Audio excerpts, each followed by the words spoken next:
আসসালামু আলাইকুম, সবাই কেমন আছেন? আলহামদুলিল্লাহ আমি ভালো আছি। তো আজকে আমি নিচ্ছি একটা মুরগি, ব্রয়লার মুরগির সিনা। এটাতেই আমি করবো, মাংসের কিমা করব। কিমাটা কীভাবে করি এবং খুব তাড়াতাড়ি, যেন আগে ধুয়ে নিয়েছি, তারপর আবার কুটে ভালো করে পরিষ্কার করে নিতেছি। শুধুমাত্র সিনাটা নেব, কোনো হাড্ডি টাড্ডি নেব না, যেহেতু আমি ব্লেন্ডার করবো আর কিমা করবো, সেহেতু কোনো হাড্ডি নেব না। এই যে সমস্ত টুকরো টুকরো করে এইভাবে টুকরো টুকরো করে নেবেন। আপনারাও বানাবেন বাচ্চাদের জন্য। দেখেন খুব তাড়াতাড়ি কইরা এবং সহজে অল্প মশলা দিয়ে কীভাবে রেডি করে দেবেন। আমি এই যে ব্লেন্ডার করে নিলাম, এভাবে আর বাকি যেটুকু আছে সব ব্লেন্ডার করে নেব। ব্লেন্ডার করতেও সময় লাগে না, একটু দিলেই হয়ে যায়, কারণ ব্রয়লার মুরগি তো সময় লাগে না বেশি। এই যে এটুকু আমার হয়ে গেল সবটুকু। আমি শুধু একটা মুরগির সিনাটা নিয়েছি, ব্রয়লার মুরগির 2 কেজি মুরগির একটা সিনাটা নিয়েছি। এই যে এবারে আমি দিয়ে দিলাম এখানে পেঁয়াজ বাটা, আদা বাটা, জিরা বাটা, সাললাস একত্রে ব্লেন্ডার করে দিয়ে দিছি। তারপর দিয়ে দিলাম একটু সরিষার তেল, এবার দেবো একটু লবণ। এবার বেশি কিছু না করে একটু করে নাড়াই মিশাই দিয়ে এর মধ্যে আমি একটু হলুদ, একটু মরিচের গুঁড়া দিয়ে দেবো। তা যেহেতু বাচ্চারা এ দিয়ে আবার পাউরুটি বা খালি খাবে, বিভিন্ন জিনিস এবার নিজেরা বাসা বসে একটু বার্গারের মতো বানাই খাইলো বা ভাত দিয়ে খাইলো, মশলার ঝাল একটু কম দেবো। তা সুন্দর করে মশলাটা কষাই নিলাম। এখন মশলাটা কষানো হয়ে গেছে, তেলটা ভেসে উঠছে। এবার আমার মশলাটা ভালো করে কষানো হয়ে গেছে। তার মশলাটা কষানোর পর তার মধ্যে আমি মাংসের কিমাটা দিয়ে ভালো করে নাড়াই ছাড়াই দাম। এইবার কিন্তু খুব সুন্দর করে নাড়াই দেবে, যাতে দলা না খাই যায়। ব্লেন্ডার করা মাংস যদি আপনি নাড়ার উপর না থাকেন তাহলে কিন্তু শক্ত হয়ে যাবে। এই জন্য সুন্দর করে নাড়াচাড়ার উপর রাখতে হবে। তো আমি সুন্দর করে নাড়াচাড়ার উপর রাখে এটারে কষাবো। এটার গা থেকে একটু পানি ছাড়বে, পানিটা আবার টানার অপেক্ষা করব।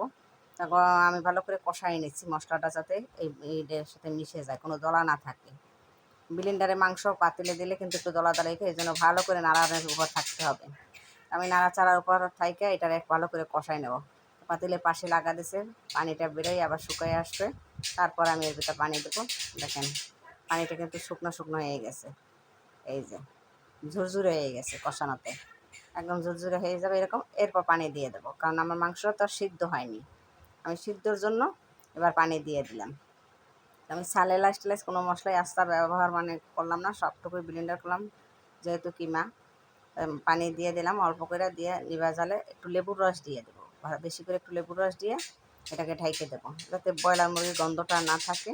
এই জন্য এই করবো। এই দেখেন শুকনো শুকনো করে পানিটা টানাই ফেলাবো। এবারে এমনভাবে করবে গায়ে কোনো পানি থাকবে না, একদম ভাজা ভাজা করে ফেলতে হবে। আমি এটা ভালো করে নাড়াই চাড়াই ভাজা ভাজা করতেছি। আপনারাও ঠিক এইভাবে ভাজা ভাজা করে নেবেন। দেখেন একদম শুকনো শুকনো হয়ে গেছে, এরকম শুকনো শুকনো করতে হবে। তা খুব ভালো করে একদম গায়ে কোনো রস পানি না থাকে, সুন্দর করে শুকনো শুকনো করতে হবে। তো কইরা আমি গোল পাউরুটি নিয়েছি, এটার মধ্যে অর্ধেকটা কাটবো, অর্ধেকটা থাকবে, অর্ধেকটা কাটে এর মধ্যে আমি কিমাটা ঢুকাই নেব। আমার বাচ্চা আবার এইভাবে খেতে পছন্দ করে। এই যে কিমাটা ঢুকাই নিয়েছি গরম গরমই। এই যে আপনারা যে এরকম খেতে পছন্দ করে বাচ্চা ওইরকমই দেবেন। এবার একটু তেলে আমি ভেজে নেবো কড়া কইরা। আমার বাবা ছেলে এবার একটু কড়া করে পাউরুটিটা ভাজতে করে, তাই আমি ভিতরের মাংসটা দিয়ে পাউরুটিটা ওই পাশ ওপাশ করে সুন্দর করে ভেজে নেব। এইভাবে ভেজে বাচ্চাকে দেবেন, কিমা করে খুব পছন্দ করে খাবে। আমার পাশ হয়ে গেছে কড়া করে ভাজা, আমি এই পাশটা একটু ভাজি করে নেব। ঠিক এইভাবে করে দেবেন, ভাজি করে দেবেন।